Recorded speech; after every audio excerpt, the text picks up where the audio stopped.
Hi guys. So today we're going to be talking about the tale of Cinderella, or to be more specific, we're going to compare Grimm's brothers' version of Cinderella versus Disney Cinderella. So if you're one of the few that doesn't know the tale of Cinderella, well, I'm just going to summarize it real quick so you could be up to speed, okay? So Cinderella was the daughter of an aristocrat who was married to her mother until the mother died. So he was left as a widow. But since he thought that Cinderella strongly needed a motherly figure, he decided to remarry a woman who already had two daughters of his own. Said woman is named Lady Tremaine. So Lady Tremaine had two daughters similar ages to Cinderella. Their names was Drusilla and Anastasia. What Cinderella didn't know was that this marriage will be the death or a horrible beginning to her life. So after a while, Cinderella's father died. God knows how, he died. That's it. Boom, dead. But she is left with the wicked stepmother and the wicked stepsisters. The stepmother was kind of jealous of Cinderella, especially for her beauty and her wit.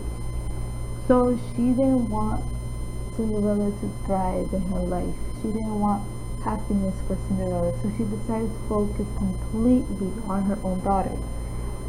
And she wanted Cinderella to suffer. So what she did, she made Cinderella her own personal maid.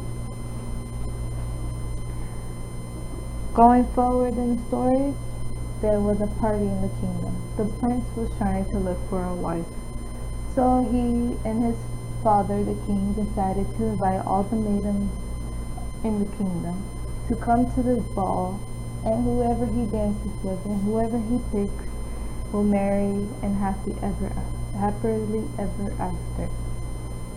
Cinderella obviously wanted to go, but the stepmother didn't want her to go. So she asked and begged, but the stepmother gave her an ultimatum. If she cleans the entire house, she can go. But the stepmother knew she was not going to let her go. So she gave her chores upon chores upon chores, not allowing her any room or time, free time, to be able to prepare herself to go to the ball. But Cinderella got this, especially since she has her friends, the mice and the birds, and all the little creatures in the kingdom. So it was the day of the ball. The stepmother and the stepsister already had their gown prepared by Cinderella. Cinderella finished her chores. They left. Cinderella stayed.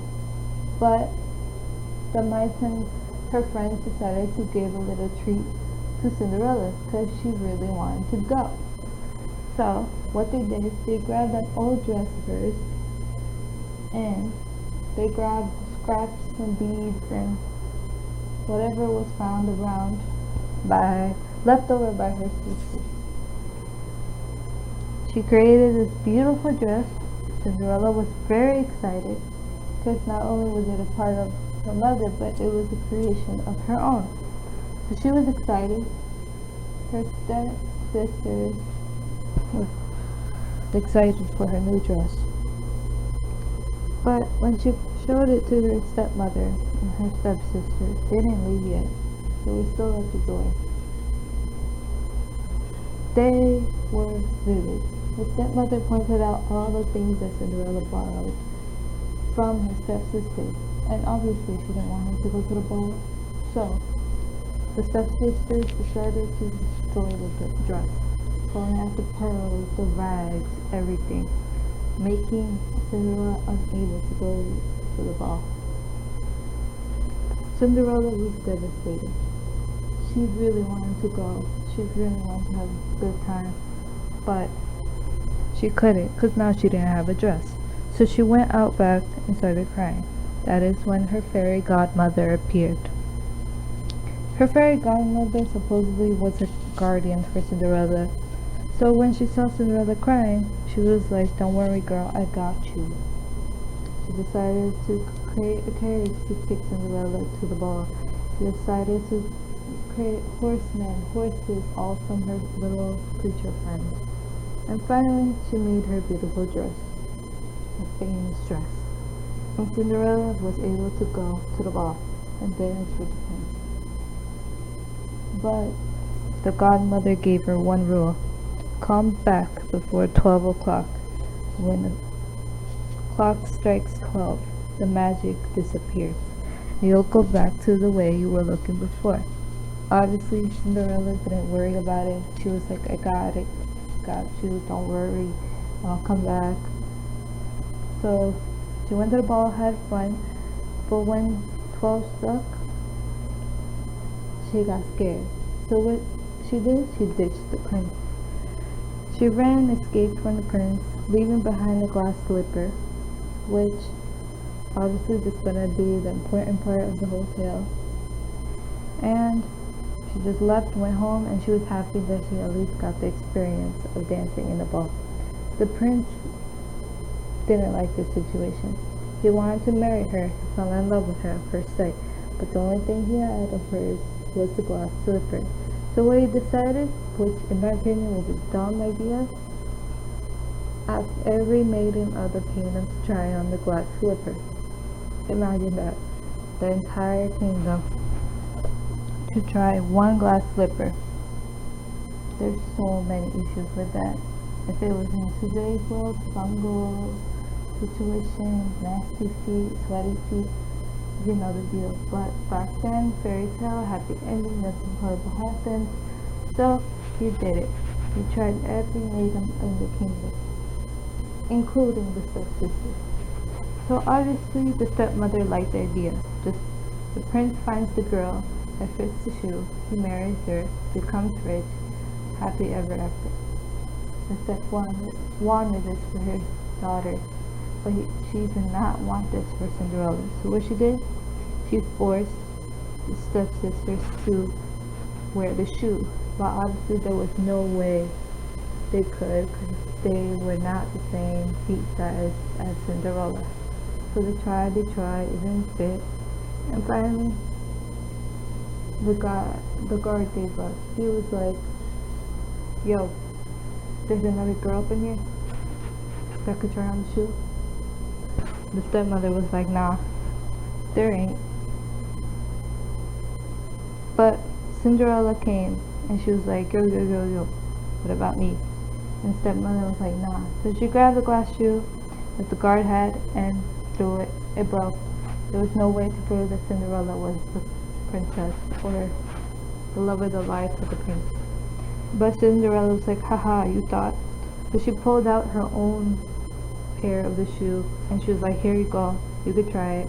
I was the girl. Stepmother was pissed, but the guard believed her, tried it, and everything ended up good. Happy ever after. The girl married the guy, whatever.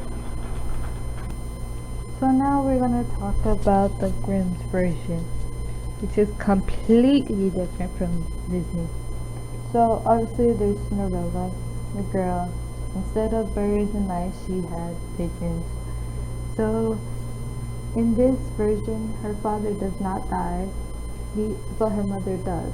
But the father does still decide to marry the stepmother and have the girls as their stepsister. Obviously, they treated her bad. They didn't allow her to have her own room. She was only supposed to sleep by the fireplace where she laid by the cinder. That's where she got her name, Cinderella. And I'll just fast forward. It was time for the ball. She didn't have a dress, but her pigeon friends brought her anything she wanted because her father gave her a twig that grew into a tree that the pigeons lived in. So every time Cinderella wept and asked for something, the pigeons brought it for her. So ending up with them bringing enough items to make a dress. Cinderella ends up going to the ball. No fairy godmother in this version. And then she goes back home, goes back to her raggedy old clothes, pretend nothing happened. Her father, still alive, never believed that she was the one that went to the ball. He would think that she was still home. But Cinderella managed to trick all of them and still go to the ball 3 days in a row. So first day she goes to the ball, have fun, come back just in her raggedy clothes, fools everybody. Second day, same thing. Dress up, go to ball, dance, dress down, home, raggedy clothes, finish. Third day, she goes, but this time she didn't have enough time to go back home because supposedly her family, or her father was coming back home early. So she runs back home, leaving behind the shoe, and she goes back to normal. This is where the bloody shoe comes in. The prince, same ideology as Disney version, makes everybody try on the shoe to see who is his future wife. The stepsisters, instead of giving up after it not fitting, the stepmother suggested that they cut off their toe and heel. This is where the gore comes. So the stepsisters does cut off their toes to fit in the shoe. The first time the prince believed her, took her to the carriage, and as they were riding along to the castle, Cinderella pigeon friends claim, look at the shoe, and he sees it has blood in it. So he brings her back and makes the other sister try. The other sister tries the shoes, cuts off her heel, it fits. He takes her to the carriage. The pigeon again says, look at the shoe, there's more blood on it. He brings her back. That's the idea. He brings her back and he couldn't believe this happened. Then finally, Cinderella tries on the shoe.